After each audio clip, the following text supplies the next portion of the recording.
मवियाचे 4 तर महायुतीचे 2 उमेदवार आज अर्ज भरणार आहेत। दक्षिण मध्य मुंबईतून महायुतीचे राहुल शेवाळे अर्ज भरणार आहेत। मुख्यमंत्री शिंदेंच्या उपस्थितीमध्ये शेवाळे उमेदवारी अर्ज भरतील। दक्षिण मुंबईचे उमेदवार अरविंद सावंत, दक्षिण मध्य मुंबईतून अनिल देसाई अर्ज भरणार आहेत।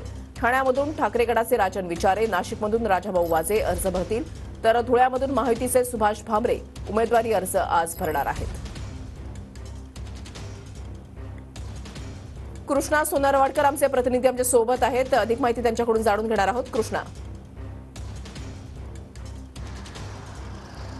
वृषाली, आपण पाहतोय की आता महाविकास आघाडीच्या आणि महायुतीच्या उमेदवारांनी मुंबईतल्या सगळे जे काही उमेदवार आहेत त्यांनी अर्ज भरायला सुरुवात केलेली आहे आणि आज मुंबईतले एकूण 3 उमेदवार आपला उमेदवारी अर्ज जो आहे तो दाखल करणार आहेत। यामध्ये महाविकास आघाडीचे 2 उमेदवार तर महायुतीचे 1 उमेदवार हे उमेदवारी अर्ज दुपारपर्यंत दाखल करणार आहेत।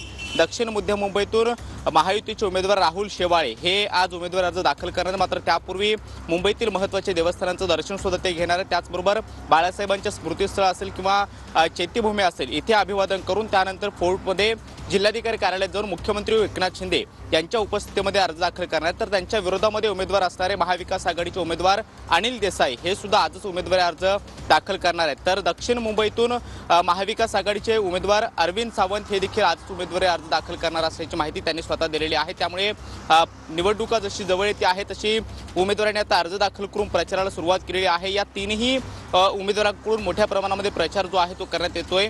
तर ठाण्यातून राजन विचारे जे महाविकास आघाडीचे उमेदवार आहेत ते सुद्धा आजच उमेदवारी अर्ज जो आहे तो दाखल करणार आहेत। या सगळ्यामध्ये आपण जर पाहिलं तर आज दुपारपर्यंत हे 3ही उमेदवार जे आहेत ते अर्ज दाखल करून येत्या पुढच्या 15 ते 20 दिवसामध्ये मोठ्या प्रमाणामध्ये प्रचार जो आहे तो करणार असल्याचं आपल्याला पाहायला मिळतं आहे।